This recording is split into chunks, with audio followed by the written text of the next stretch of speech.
नमस्कार, exam happy by Jharkhand channel में आपका स्वागत है। तो दोस्तों जुड़ चुका हूं मैं यहां पर आपके लिए जेटेट परीक्षा 2025-26 की तैयारी को लेकर के। तो आप सभी जेटेट का परीक्षा देने के लिए तैयार होंगे। जेटेट परीक्षा बहुत जल्द होने वाली है, तो आप सभी यहां पे क्लासेज के लिए अवश्य जुड़ेंगे। आपको बताते चले, जेटेट में तैयारी को लेकर के बहुत तरह से आपके मन में कौतूहल बना हुआ होगा कि किससे तैयारी करें, कहाँ से तैयारी करें। तो आपको हम बताते चले, जेटेट परीक्षा में यदि आपको परचम लहराना है तो आप झारखंड राज्य के अनुमोदित पाठ्यक्रम JCERT किताब को पढ़ना कभी भी नहीं भूलेंगे। बाहर का प्रैक्टिस सेट लेकर के यदि आप पढ़ रहे हैं तो वो आपके साथ धोखा हो रहा है, ठीक है। तो आप JCERT जैक का किताब ले लीजिए, जो कि आपको झारखंड राज्य के सरकारी विद्यालयों में मिलते हैं। अगर आपको नहीं मिल पाता है तो हम देखिए यहाँ पे झारखंड राज्य के सरकारी विद्यालय से आपको हूबहू हैंड रिटेन नोट्स डेली बना करके, जो आपका न्यू सिलेबस आया है उसके आधार पर यहाँ पर सभी सब्जेक्ट का, चाहे आप 1 से 5 के शिक्षक हो, चाहे 6 से 8 का शिक्षक हो, सभी की तैयारी करवाते हैं। आप घर बैठे यहाँ पर क्षेत्रीय भाषा छोड़ करके सभी सब्जेक्ट का केवल 500 रुपये में तैयारी कर सकते हैं। जिसके लिए देखिए यहाँ पर आपको मोबाइल नंबर दिया गया है 9631054226 पर आप संपर्क करके यहाँ से सभी कोर्सेज परचेज भी कर सकते हैं, तैयारी भी कर सकते हैं। बहुत सारे कोर्सेज बन गए हैं, तो आप अवश्य संपर्क कर लेंगे। घर बैठे ही तैयारी यहाँ से हो जाएगी। चलिए देखते हैं आगे महत्व। लोकसभा को कहा जाता है, सीजी टेट 2016 में पूछा गया था, प्रथम सदन, अस्थाई सदन, निम्न सदन या सभी। ठीक है, जैसे ही लोकसभा की चर्चा होती है आप दिमाग में रख लीजिएगा 5 लो। क्या रख लीजिएगा? 5 लो। प्राथमिक सदन, चलिए ठीक है, प्रथम सदन या प्राथमिक। अस्थाई सदन, ये भी सही है। निम्न सदन, ये भी सही है। डी, राइट आंसर डी, सभी कहा जाता है। इसमें लोकसभा को सभी कुछ कहा जाता है। ठीक है, देखिए यहाँ पे हमने बना भी दिया है कि जैसी लोकसभा की बात आती है क्या कहा जाता है उपाधि के, तो इसको आप लेके जाइएगा। ठीक है, इसको लेके जाइएगा, दिमाग में रखिएगा। पान खाते हैं तो याद कर लीजिएगा। ठीक है, लोकसभा को कहा जाता है लोकप्रिय सदन, जनता का सदन, प्राथमिक सदन या सभी। ठीक है, लोकसभा है, लोक है तो लोकप्रिय सदन कहा जाता है। लोक माने जनता होता है, जनता का सदन भी कहा जाता है। और भी उपाधि के लिए 5 लो आपको दिया गया है। 5 लो, प्राथमिक सदन, प्रथम सदन भी कहा जाता है, प्राथमिक सदन। डी, राइट आंसर सभी हो जाएगा। लोकसभा में निर्वाचित सदस्य होते हैं, लोकसभा में निर्वाचित सदस्य होते हैं 540, 552, 543 या कोई नहीं। ठीक है, निर्वाचित सदस्य, तो निर्वाचित सदस्य कितना होता है? 530 आपका राज्य से जाते हैं और 13 केंद्र शासित प्रदेश से जाते हैं, यानी 543 होते हैं, ये निर्वाचित होकर आते हैं। ठीक है, धन विधेयक केवल कहाँ पास किया जाता है? धन विधेयक कहाँ पास किया जाता है? लोकसभा में, राज्यसभा में, विधानसभा में या कोई नहीं। ठीक है, सीजी टेट 2019 का पूछा गया प्रश्न है कि धन विधेयक कहाँ पास किया जाता है। ठीक है, तो धन विधेयक कहाँ पास किया जाता है? धन विधेयक आपका लोकसभा में पास किया जाता है। ठीक है, लोकसभा में राज्य की सीट का बंटवारा किसके आधार पर होता है? लोकसभा में राज्य की सीट का बंटवारा किसके आधार पर होता है? पंजाब टेट 2021 का पूछा गया प्रश्न है। ठीक है, जनसंख्या के आधार पर, क्षेत्रफल के आधार पर, आर्थिक स्थिति के आधार पर, कोई नहीं। ठीक है, तो लोकसभा में राज्य की सीट का बंटवारा जो होता है वो जनसंख्या के आधार पर किया जाता है, लोकसभा सीट का बंटवारा। भारत में स्वतंत्रता के बाद प्रथम आम चुनाव कब हुआ था? उत्तराखंड टेट 2020 में पूछा गया था कि भारत में स्वतंत्रता के बाद प्रथम आम चुनाव कब हुआ? 1947, 1948, 1952 या कोई नहीं। ठीक है, तो भारत में स्वतंत्रता के बाद प्रथम आम चुनाव जो है वो आपका 1952 में हुआ था। कब हुआ था? 1952 में।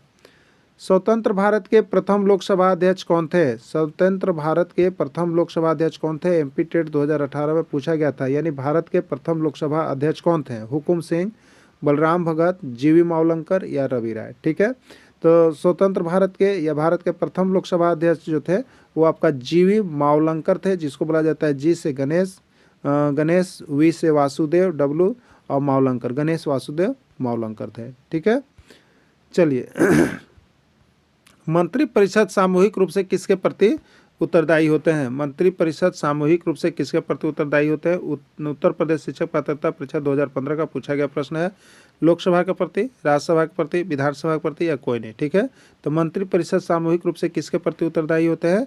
तो मंत्रिपरिषद सामूहिक रूप से लोकसभा के प्रति उत्तरदायी होते हैं। ठीक है, लोकसभा में आंग्ल भारतीय के कितने सदस्यों को नियुक्त किया जाता है? पंजाब टेट 2017 का पूछा गया प्रश्न है। लोकसभा में आंग्ल भारतीय के कितने सदस्यों को मनोनीत किया जाता है? 2 सदस्य, 3 सदस्य, 4 सदस्य या 5 सदस्य। ठीक है, तो लोकसभा में एंग्लो इंडियन के 2 सदस्यों को मनोनीत किया जाता है। और ये मनोनीत किसके द्वारा किए जाते हैं? तो राष्ट्रपति के द्वारा मनोनीत किए जाते हैं। लोकसभा में अधिकतम सदस्यों की संख्या कितनी है? लोकसभा में अधिकतम सदस्यों की संख्या कितनी है? सीजी टेट 2019 का पूछा गया प्रश्न है। 530, 556, 552 या कोई नहीं। ठीक है, तो लोकसभा में अधिकतम सदस्यों की संख्या कितनी है? अभी 552। ठीक है, और वर्तमान में कहेगा तो 550। आप ऑप्शन देख लीजिएगा, अगर 550 नहीं मिला तो 552 मारिएगा, और अगर वर्तमान कहेगा तब आप 550 मारिएगा। ठीक है, नहीं तो 552 लेकर के आप चले जाइएगा। अगला है, लोकसभा के सदस्य बनने के लिए योग्यता कितनी है? लोकसभा के सदस्य बनने के लिए योग्यता बताइए। यू टेट 2017, उत्तराखंड टेट 2017 का है। भारत का नागरिक हो, 25 वर्ष की आयु पूरा कर चुका हो, पागल या दिवालिया नहीं हो, सभी। तो लोकसभा के सदस्य बनने के लिए ये सभी योग्यता सही है। भारत का नागरिक होना चाहिए, 25 वर्ष की आयु पूरा कर चुका हो, पागल या दिवालिया हो, दिवालिया नहीं हो, ये सभी जो है अगर शर्त पूरा करते हैं तो ये आप लोकसभा का सदस्य बनने की योग्यता रखते हैं। ठीक है, लोकसभा के सदस्य बनने के लिए न्यूनतम उम्र सीमा कितनी है? ठीक है, लोकसभा के सदस्य बनने के लिए न्यूनतम उम्र सीमा कितनी है? 25, 30, 35, 40। ठीक है, तो लोकसभा के लिए कितना आता है? 25 वर्ष। देखिए, आपको ये बताया था अभी संसद के 3 अंग हैं। ठीक है, याद रखिएगा, राष्ट्रपति, फिर क्या था? राज्यसभा, और फिर क्या है? मान लीजिए लोकसभा। राष्ट्रपति का उम्र कितना है? 35 वर्ष। राज्यसभा का उम्र कितना है? 30 वर्ष। लोकसभा का उम्र कितना है? 25 वर्ष। तो देखिए 35, 30, 25 का एक कड़ी है, आप याद कर लीजिएगा, आपको हो जाएगा। लोकसभा के सदस्य का कार्यकाल कितने वर्ष का होता है? लोकसभा के सदस्य का कार्यकाल कितने वर्ष का होता है? यूपी टेट 2018 में पूछा गया था। 4 वर्ष, 5 वर्ष, 6 वर्ष या 7 वर्ष। ठीक है, तो लोकसभा के सदस्यों का कार्यकाल जो होता है वो 5 वर्षों का होता है। ठीक है, कितने वर्षों का होता है? 5 वर्षों का होता है। लोकसभा की प्रथम महिला अध्यक्ष कौन थी? लोकसभा की प्रथम महिला अध्यक्ष कौन थी? सुषमा स्वराज, मीरा कुमार, इंदिरा गांधी या कोई नहीं। पंजाब टेट 2018 में पूछा गया था। ठीक है, तो लोकसभा के प्रथम महिला अध्यक्ष जो है वो कौन है? मीरा कुमार। ठीक, चलिए अगला देखिएगा। कौन सा राज्य सबसे अधिक प्रतिनिधि लोकसभा में भेजता है? किस राज्य से सबसे अधिक लोकसभा के सदस्य प्रतिनिधि जाते हैं, लोकसभा में जाते हैं? किस राज्य के? सीजी टेट 2017 का है। मध्य प्रदेश, उत्तर प्रदेश, झारखंड या बिहार। ठीक है, तो उत्तर प्रदेश से सबसे अधिक लोकसभा के सदस्य लोकसभा में भेजते हैं, अधिक प्रतिनिधि लोकसभा में जाते हैं, उत्तर प्रदेश राज्य से जाते हैं। ठीक है, उत्तर प्रदेश राज्य से जाते हैं। ठीक है, चलिए अगला देखिएगा। झारखंड क्षेत्र में लोकसभा सदस्यों की संख्या कितनी है? ये पंजाब टेट में पूछा था कि झारखंड में लोकसभा क्षेत्र सदस्यों की संख्या कितनी है? 10, 12, 13, 14।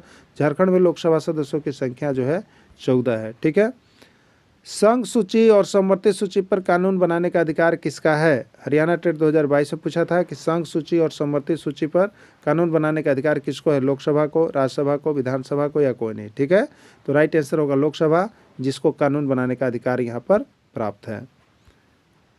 लोकसभा अध्यक्ष अपना त्याग पत्र किसको देता है? लोकसभा अध्यक्ष अपना त्याग पत्र किसको देता है? राष्ट्रपति को, उपराष्ट्रपति को, लोकसभा के उपाध्यक्ष को या कोई नहीं। एमपी टेट 2019 का पूछा गया प्रश्न है, लोकसभा अध्यक्ष अपना त्याग पत्र किसको देता है? तो लोकसभा अध्यक्ष अपना त्याग पत्र लोकसभा के उपाध्यक्ष या उपाध्यक्ष को देता है। ये आपका राइट आंसर हो जाएगा। सभा को कहा जाता है द्वितीयक सदन, उच्च सदन, अस्थाई सदन, सभी। सीजी टेट 2017 का पूछा गया प्रश्न है, राज्यसभा को क्या कहा जाता है? ठीक है, राज्यसभा के लिए अभी हमने आपको क्या बताया? राज्यसभा के लिए अभी हमने आपको बताया दूसरा। क्या बताया? दूसरा। ठीक है, डी से द्वितीयक सदन, यू से उच्च सदन, एस से अस्थाई सदन और आर एस से राज्यसभा। यानी राज्यसभा को द्वितीयक सदन, उच्च सदन और अस्थाई सदन कहा जाता है। राइट, डी यानी सभी होगा। ठीक है, क्या होगा? सभी होगा। राज्यसभा को क्या नहीं कहा जाता है? बताइए, राज्यसभा को क्या नहीं कहा जाता है? यूपी टेट 2019 का पूछा गया प्रश्न है। प्राथमिक सदन, अस्थाई सदन, निम्न सदन, कोई नहीं या सभी। ठीक है, तो हम लोग यहाँ पे राज्यसभा लोकसभा के लिए क्या लेते हैं? एक ट्रिक अभी आपको बताए थे, पान लो दूसरा, इसी पर चेक कर लेंगे हम लोग। यानी प्राथमिक सदन, तो प्राथमिक सदन किसको कहते हैं? बताइए, लोकसभा को, तो ये राज्यसभा को नहीं कहा जाता है। अस्थाई सदन, तो अस्थाई सदन लोकसभा को कहा जाता है, ये भी नहीं राज्यसभा को कहा जाता। निम्न सदन लोकसभा को कहा जाता है, ये भी नहीं कहा जाता। यानी कोई नहीं होगा, डी में कोई नहीं इसका आंसर होगा। ठीक है, राज्य का प्रतिनिधि सभा किसको कहा जाता है? राज्य का प्रतिनिधि सभा किसको कहा जाता है? लोकसभा, राज्यसभा, विधानसभा या कोई नहीं। पंजाब टेट 2017 का पूछा गया प्रश्न है। ठीक है, राज्य का प्रतिनिधि सभा जो है आपको किसको कहा जाता है? राज्यसभा, और राज्यसभा को राज्य का प्रतिनिधि सभा भी कहा जाता है। ठीक है, अस्थाई सदन कहा जाता है, अस्थाई सदन कहा जाता है। सीजी टेट 2018 का पूछा गया प्रश्न है। लोकसभा, राज्यसभा, विधानसभा या कोई नहीं, ठीक है। अस्थाई सदन किसको कहा जाता है आपको बताना है। लोकसभा, राज्यसभा, विधानसभा या कोई नहीं। तो राज्यसभा को अस्थाई सदन कहा जाता है क्योंकि यह कभी भी भंग नहीं होता है। राज्यसभा कभी भी भंग नहीं होता है, इसलिए इसको अस्थाई सदन कहा जाता है। राज्यसभा का पदेन सभापति कौन होते हैं? राष्ट्रपति, उपराष्ट्रपति, प्रधानमंत्री या कोई नहीं। यूपी टेट 2016 का प्रश्न था। राज्यसभा के पदेन सभापति जो होते हैं वो आपके उपराष्ट्रपति होते हैं, ठीक है। कौन होते हैं? उपराष्ट्रपति। राज्यसभा के सदस्यों का कार्यकाल कितना होता है? सीजी टेट 2018 का पूछा गया प्रश्न है। 4 वर्ष, 5 वर्ष, 6 वर्ष या 7 वर्ष, ठीक है। तो राज्यसभा के सदस्यों का कार्यकाल जो होता है वो कितना होता है? तो राज्यसभा के सदस्यों का कार्यकाल आपका कितने वर्ष का होता है? तो 6 वर्ष का होता है, ठीक। कितने वर्ष का होता है? 6 वर्ष का होता है। कौन सा सदन कभी भी भंग नहीं होता है? यूपी टेट 2019 का प्रश्न है। कौन सा सदन कभी भी भंग नहीं होता है? लोकसभा, राज्यसभा, विधानसभा, विधान परिषद, ठीक है। तो राज्यसभा जो सदन है वो कभी भी भंग नहीं होता है, इसलिए इसको अस्थाई सदन हम लोग कहते हैं। झारखंड में राज्यसभा के कितने सदस्य हैं? राज्यसभा के सदस्यों की संख्या झारखंड में कितनी है? पंजाब टेट 2018 पूछा गया था। 4, 5, 6 या 8, ठीक है। तो झारखंड में राज्यसभा के सीटों की संख्या कितनी है? 6 है, ठीक है। राज्यसभा में राष्ट्रपति के द्वारा कितने सदस्यों को मनोनीत किया जाता है? राज्यसभा में राष्ट्रपति के द्वारा कितने सदस्यों को मनोनीत किया जाता है? पंजाब टेट 2020 का प्रश्न। 10 सदस्य, 11 सदस्य, 12 सदस्य या 13 सदस्य, ठीक है। तो राज्यसभा में राष्ट्रपति के द्वारा सदस्यों को मनोनीत जो किया जाता है वो 12 सदस्य है, ठीक है। राज्यसभा की अधिकतम संख्या कितनी है? राज्यसभा में अधिकतम संख्या कितनी है? 250, 252, 255, 262, ठीक है। तो राज्यसभा में अधिकतम सदस्यों की संख्या कितनी है? 250 है, ठीक है। वर्तमान में राज्यसभा के सदस्यों की संख्या कितनी है? अगर वर्तमान में पूछे राज्यसभा सदस्यों की संख्या तो आपको बताना है 245। कितना है? 245। राज्यसभा की पहली बैठक कब हुई? 13 मई 1952 ईस्वी, 13 मई 1923 ईस्वी, 14 अगस्त 1963 ईस्वी या कोई नहीं। बिहार टेट 2021 का पूछा गया प्रश्न था। राज्यसभा की पहली बैठक कब हुई? तो राज्यसभा की पहली बैठक जो है आपका यहाँ पे 13 मई 1952 ईस्वी को हुआ है, ठीक है।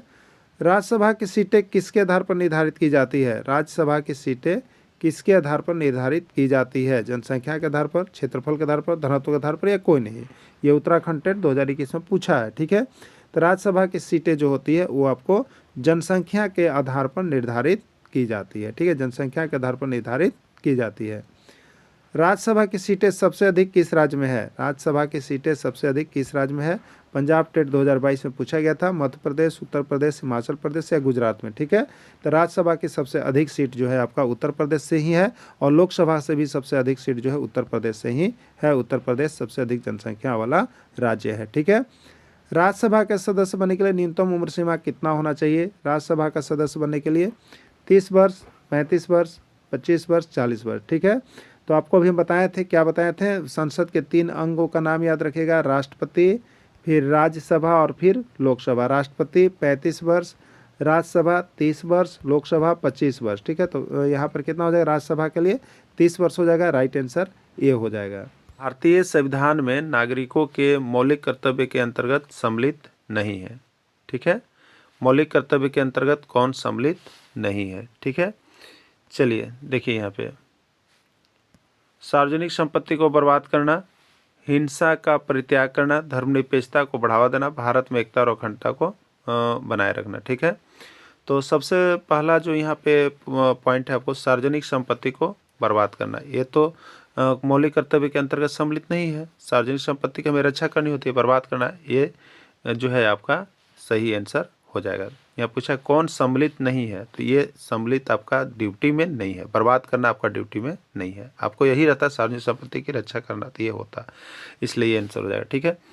चलिए नेक्स्ट देखिएगा, भारतीय संविधान के अनुसार नागरिक का मूल कर्तव्य इनमें से कौन है, ठीक है।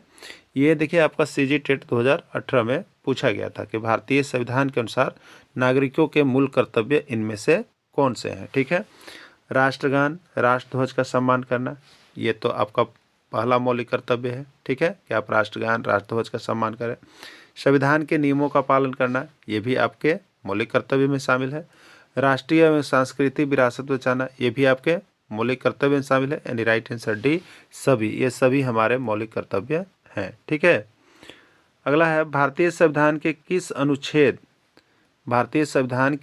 अनुच्छेद में भारतीय नागरिक के मूल कर्तव्य को शामिल किया गया है। ठीक है, तो भारतीय संविधान के कौन सा अनुच्छेद है, तो अनुच्छेद आपका यहाँ पर था 51 का क। ठीक है, चलिए इसको हम लोग देख लिए। अब है भारतीय संविधान में मूल कर्तव्य को लागू करने का विचार किस देश के संविधान से लाया गया है। ठीक है, मूल कर्तव्य कहाँ से लिए गए हैं। ठीक है, तो मूल कर्तव्य देखिए आपका जो यहाँ पे आया गया है पूर्व सोवियत संघ से लिया गया है। ये भारतीय संविधान में मूल कर्तव्य कहाँ से लिया गया, पूर्व सोवियत संघ, या जिसको हम लोग यहाँ पे अभी कभी कभी ऑप्शन के रूप में देखिएगा रूस भी मिलता है। ठीक है, तो पूर्व सोवियत संघ से लिया गया है। नेक्स्ट है, यहाँ पे देखिए नोट आपको दिया गया है, भारतीय संविधान में मौलिक कर्तव्य तत्कालीन सोवियत संघ के संविधान से लिए गए हैं, विकल्प के रूप में कहीं रूस भी देखा जा सकता है, मिलता है। ठीक है, वर्तमान में अनुच्छेद 51A के तहत देखिए यहाँ पे वर्तमान में अनुच्छेद 51A के तहत 11 मौलिक कर्तव्य है। क्लियर हो गया है, 51A के तहत 11 मौलिक कर्तव्य है। और संविधान के पुनरीक्षण के लिए गठित स्वर्ण संघ समिति की रिपोर्ट के आधार पर 1976 में 42वां संविधान संशोधन अधिनियम द्वारा भाग 4 क को जोड़कर मूल कर्तव्य में शामिल किया गया है। वर्तमान में इसकी संख्या 11 है। ठीक है, अनुच्छेद 51 का और यहाँ पर भाग कौन 4 का। ठीक है, इसमें मूल कर्तव्य को जोड़ा गया है। ठीक है, मौलिक कर्तव्य किस भाग से लिया गया है, 4 क से, किस अनुच्छेद से 51 क से शामिल किया गया है। ठीक, चलिए अब नेक्स्ट प्रश्न है, निम्नलिखित में से कौन एक समिति ने नागरिकों में मूल कर्तव्य को 1976 में सम्मिलित करने की अनुशंसा की। ठीक है, कौन है, ये उत्तराखंड टेट 2017 पूछा गया है, मतलब कौन सी समिति थी। ठीक है, जो नागरिकों के मूल कर्तव्य को 1976 में सम्मिलित करने की अनुशंसा करती है, कोठारी समिति, बलवंत राय मेहता समिति, अशोक मेहता समिति या स्वर्ण सिंह समिति। ठीक है, तो ये देखिए स्वर्ण सिंह समिति ही जो था वो आपको क्या था, तो यहाँ पर 1976 में 42वां संविधान संशोधन के तहत यहाँ पर मूल कर्तव्य को शामिल करने की सिफारिश की थी। ठीक है, तो राइट आंसर इसका डी हो जाएगा। किस वर्ष संविधान में मौलिक कर्तव्य को अंतः स्थापित किया गया। ठीक है, किस वर्ष संविधान में मौलिक कर्तव्य को अंतः स्थापित किया गया। ठीक है, 1972, 1978, 1976 या कोई नहीं। ठीक है, ये पंजाब टेट 2017 में आया गया है। देखिए यहाँ पे जो मौलिक कर्तव्य आपको यहाँ पे जो जोड़ा गया, ठीक है, 11वां जोड़ा गया, तो जोड़ने वाला को हम लोग किस में कहते हैं, 42वां में, यानी 1976 हो जाता है। जोड़ने वाला कोई भी चीज़ आए तो आपको 42वां संविधान संशोधन अधिनियम 1976 लेना है। ठीक है, चलिए नेक्स्ट प्रश्न है, मौलिक कर्तव्य को अंतः स्थापित किया गया, मौलिक कर्तव्य को अंतः स्थापित किया गया, हरियाणा टेट 2020 में पूछा था, 42वें संविधान संशोधन, 44वें संविधान संशोधन, 86वां संविधान संशोधन या कोई नहीं। ठीक है, तो मौलिक कर्तव्य को जो यहाँ पर अंतः स्थापित किया गया है वो 42वां संविधान संशोधन अधिनियम के तहत किया गया है। ठीक है, मौलिक कर्तव्य को जोड़ा गया है, किस में जोड़ा गया है, 4 क में जोड़ा गया है। अनुच्छेद कौन है, तो 51 क है। ठीक है, तो उसमें जोड़ा गया है। और यहाँ पे 86वां संविधान संशोधन क्या है, तो उसमें 11वां मौलिक कर्तव्य केवल जोड़ा गया है। ठीक है, 42वें संविधान संशोधन में 10 आदर्श को किस नाम से जाना जाता है। 42वें संविधान संशोधन में जो 10 आदर्श मैंने जो 10 ड्यूटी दिए गए हैं उसको किस नाम से जाना जाता है, पंजाब टेट 2021 में पूछ दिया गया था। मौलिक अधिकार से जाने जाते हैं, पंचायती राज सिद्धांत से जाने जाते हैं, मौलिक कर्तव्य से जाने जाते हैं या नीति निर्देशक सिद्धांत से जाने जाते हैं। ठीक है, तो 42वें संविधान संशोधन में जो 10 आदर्श नाम दिया गया है वो आपका देखिए मौलिक कर्तव्य के नाम से जाना जाता है। जो आपको 10 आदर्श सिद्धांत दिए गए हैं वो आपके मौलिक कर्तव्य होंगे। ठीक है, बहुत ही देखिए अच्छे अच्छे प्रश्न आपके जेसीईआरटी किताब में दिए गए हैं, आप उतना भी बना के चले जाइएगा ना तो आपको देखिए किसी तरह से 70% आपका पार ही हो जाएगा। ठीक है, इसलिए सभी को यहाँ पे जेसीईआरटी बना के जाइए, पढ़ के जाइए। नहीं है तो हमारे पास से ये PDF बना हुआ है, सबका PDF आपको मिल जाएगा, ले लीजिए और यहाँ से पढ़ के आराम से चले जाइए। ठीक है, 1976 में 42वें संविधान संशोधन के द्वारा संविधान में नागरिकों के लिए कितने मौलिक कर्तव्य निश्चित किए गए थे। ठीक है, 42वें संविधान संशोधन अधिनियम 1976 के तहत कितने मौलिक कर्तव्य निश्चित किए गए थे। ठीक है, तो 42वां संविधान संशोधन अधिनियम 1976 तक हमारे पास कितने मौलिक कर्तव्य थे, 10 मौलिक थे। लेकिन 86वां संविधान संशोधन जब 2002 हो गया तो इसमें एक और मौलिक कर्तव्य जोड़ दिया गया, जो है शिक्षा का अधिकार अधिनियम। 6 से 14 वर्ष के बच्चों को निःशुल्क और अनिवार्य शिक्षा उपलब्ध कराने का। तो उस समय 11 हो गया, लेकिन जिस समय 42वां था उस समय 10 था। ठीक है, तो राइट आंसर से कितना हो जाएगा? 10 हो जाएगा। भारतीय संविधान के किस भाग में मौलिक कर्तव्य को जोड़ा गया है? बताइए, भारतीय संविधान के किस भाग में मौलिक कर्तव्य को जोड़ा गया है? यूपी टेट 2020 का प्रश्न है। ठीक है, भाग 4 में, भाग 4 क में, भाग 3 में या भाग 3 क में। ठीक है, तो भारतीय संविधान के किस भाग में? तो भारतीय संविधान के भाग 4 के क में, 4 के क में मौलिक कर्तव्य को जोड़ा गया है। ठीक है, भाग याद रखिएगा, अनुच्छेद 51 रहेगा और भाग 4 का क रहेगा, अनुच्छेद भी 51 क। ठीक है, चलिए नेक्स्ट देखिए। अब यहाँ पे भारतीय संविधान में मौलिक कर्तव्य की सूची निम्नलिखित में से किस भाग के रूप में जोड़ी गई थी? भारतीय संविधान में मौलिक कर्तव्य की सूची निम्नलिखित में से किस भाग के रूप में जोड़ी गई थी? 4 भाग 4 में, 5 में, 2 में या 3 में। ठीक है, तो पंजाब टेट 2020 का देखिए प्रश्न बहुत तरह से दिए हुए रहते हैं, इसीलिए हमने सारे तरह के प्रश्न को यहाँ पर निकाल दिया है कि जिससे आपको समस्या न रहे। जैसा ही प्रश्न है आप उसको यहाँ पे वहाँ पे बना करके ही आए। ठीक है, तो भारतीय संविधान में मौलिक कर्तव्य की सूची निम्नलिखित में से किस भाग के रूप में जोड़ी गई है? तो ये आपका यहाँ पर 4। ठीक है, 4 में जोड़ा गया है, तो वही 4 यहाँ पर लिखा हुआ है, कहीं रोमन संख्या में लिखा हुआ है, कहीं डिजिट में लिखा हुआ है, कहीं हिंदी में लिखा हुआ है, तो सब चीज़ आपको देख के ही जाना है ना। चलिए अगला है, भारतीय संविधान के किस अनुच्छेद में मौलिक कर्तव्य को जोड़ा गया? भारतीय संविधान के किस अनुच्छेद में? देखिए, मौलिक कर्तव्य का 2 चीज़ आपको याद रखना है, एक अनुच्छेद के तहत और एक भाग के तहत। ठीक है, तो अनुच्छेद होगा तो 51A होगा और भाग होगा तो 4A होगा। यही चीज़ है, दोनों याद रखिए मौलिक कर्तव्य के बारे में, क्योंकि बहुत ज़रूरी है मौलिक अधिकार और मौलिक कर्तव्य से आना है। ठीक है, अच्छा अब आप बताइए कि मौलिक अधिकार का कौन सा भाग है? बताइए, मौलिक अधिकार का कौन सा भाग है? मौलिक अधिकार, तो कल हमने आपको बताया था कि अधिकार में अ जो लिखा जाता है 3 के बाद ऐसे होता है, अ का 3 जैसा शेप होता है, तो भाग 3 में मौलिक अधिकार को और भाग 4 के क में मौलिक कर्तव्य को। 3 4 दोनों है, तो हम याद रखिएगा, साथ चलता है ना। चलिए यहाँ पे हो जाएगा 51A। भारत में शिक्षा का अधिकार अधिनियम कब लागू हुआ? भारत में शिक्षा का अधिकार अधिनियम कब लागू हुआ? ठीक है, भारत में शिक्षा का अधिकार अधिनियम कब लागू हुआ? इसका आंसर आप लोग देख लिए ना, इसका अनुच्छेद 51A है ना, क्लियर। तो भारत में शिक्षा का अधिकार अधिनियम कब लागू हुआ? 1 अप्रैल 2009 ईस्वी, 1 अप्रैल 2010 ईस्वी, 15 अगस्त 2015 ईस्वी, 26 जनवरी 2020 ईस्वी। हरियाणा टेट 2022 में पूछा गया प्रश्न। ठीक है, तो शिक्षा का अधिकार अधिनियम पारित कब किया गया था? 2009 ईस्वी में। और संसद से कब इसको गया? तो 4 अगस्त 2009 को। ठीक है, अब पारित हुआ और इसका लागू कब कर दिया गया पूरे में? तो 1 अप्रैल 2010 से पूरे जगह पर लागू है। तो शिक्षा का अधिकार अधिनियम कब लागू हुआ? 1 अप्रैल 2010 ईस्वी से लागू हुआ। याद कर लीजिएगा, शिक्षा का अधिकार अधिनियम एक प्रश्न आपका एग्जाम में आ रहा है तो आ रहा है। ठीक है, ये जो प्रसारण हो रहा है आपका, देखिए यहाँ पे exam happy by Jharkhand channel से, जिसके लिए आप संपर्क करने के लिए मोबाइल नंबर है आपका 9631054226। ये प्लामू सेशन से आपको चलाया जा रहा है, आप यहाँ से जुड़ करके तैयारी कर सकते हैं। ठीक है, 11वां मौलिक कर्तव्य किस संविधान के अंतर्गत जोड़ा गया है? 11वां मौलिक कर्तव्य किस संविधान के अंतर्गत जोड़ा गया है? ये बिहार टेट 2014 का पूछा गया प्रश्न है। ठीक है, 11वां जो मौलिक कर्तव्य है जो भाग 4 में जोड़ा गया है, भाग 4 का में, अनुच्छेद 51 का में, वो 11वां मौलिक कर्तव्य को किस संविधान संशोधन के तहत जोड़ा गया है? 42वां संविधान संशोधन? जी नहीं। 44वां? जी नहीं। 86वां संविधान संशोधन 2002 जो था उसमें मौलिक कर्तव्य 11वां मौलिक कर्तव्य लिया गया है। ठीक है, और उसमें क्या है 11वां में, तो आप लोग बताइए।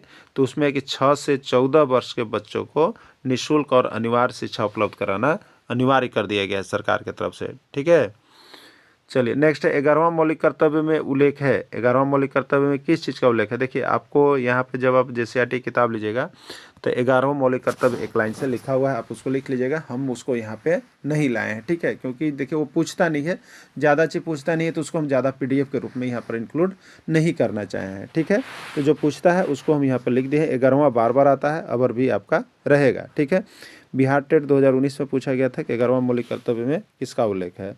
राष्ट्रगान का आदर और सम्मान करना, ये पहला है। ठीक है, उसके बाद संविधान के नियमों का पालन करना, ये भी सभी को अपना धर्म का सम्मान करने की स्वतंत्रता, और 6 से 14 वर्ष के निःशुल्क बच्चों को निःशुल्क और अनिवार्य शिक्षा उपलब्ध करने का प्रावधान। ठीक है, यही इसका राइट आंसर है कि 11वां मौलिक कर्तव्य में 6 से 14 वर्ष के बच्चे को चाहे जिस किसी विधि से भी हो आपको निःशुल्क और अनिवार्य शिक्षा उपलब्ध करवाना निश्चित किया गया है। ठीक है, चलिए आगे देखिएगा।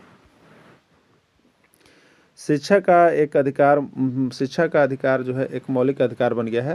ये संविधान के किस अनुच्छेद के तहत किया गया है? ठीक है, संविधान के कौन सा अनुच्छेद में है? तो अनुच्छेद 21 अ में आपका है। ठीक है, शिक्षा का अधिकार एक मौलिक अधिकार बन गया है। ये संविधान के किस अनुच्छेद के तहत किया गया है? तो अनुच्छेद 21 ए के तहत किया गया है। क्लियर? देखिए बिहार टेट 2022 में पूछा गया है।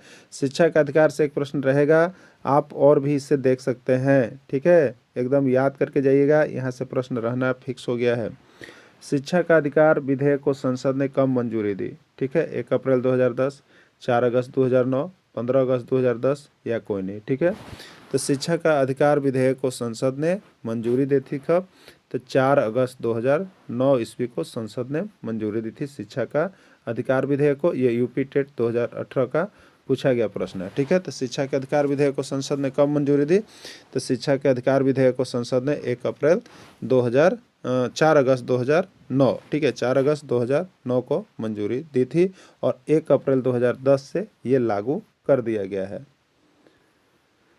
शिक्षा का अधिकार अधिनियम आरटीई एक्ट को लागू कब किया गया? देखिए प्रश्न आ ही गया। ठीक है, लागू कब किया गया और पारित कब किया गया, दोनों याद रखिएगा। पारित 2009, 4 अगस्त 2009 को संसद से पारित, और लागू कब ये हो गया यहाँ पे हमको, तो लागू हो गया था 1 अप्रैल 2010 से। ठीक है, तो शिक्षा का अधिकार अधिनियम आरटीई एक्ट को लागू किया गया 1 अप्रैल 2010, 4 अप्रैल 2011, 5 मई 2012, कोई नहीं। ठीक है, तो शिक्षा का अधिकार अधिनियम आरटीई एक्ट को जो लागू किया गया है वो आपको लागू किया गया है 1 अप्रैल 2010 से। ठीक है, ये हरियाणा टेट 2022 का पूछा गया प्रश्न है। अगला प्रश्न है, आरटीई का फुल फॉर्म है, आरटीई का फुल फॉर्म क्या होता है? Right to educational qualification, right to education act, right to education act और राइट एक्ट। ठीक है, तो क्या होगा यहाँ पे? देखिए तो राइट टू एजुकेशन एक्ट होगा। ठीक है, शिक्षा का अधिकार अधिनियम का राइट टू एजुकेशन एक्ट। ठीक, राइट आंसर इसका क्या हो गया? तो सी हो गया। देखिए राइट टू एजुकेशन एक्ट, एक में था ऑफ, याद रखिएगा, तो ये नहीं होगा, राइट ऑफ नहीं होगा, राइट टू एजुकेशन एक्ट होगा, शिक्षा का अधिकार अधिनियम। क्लियर? तो देखिए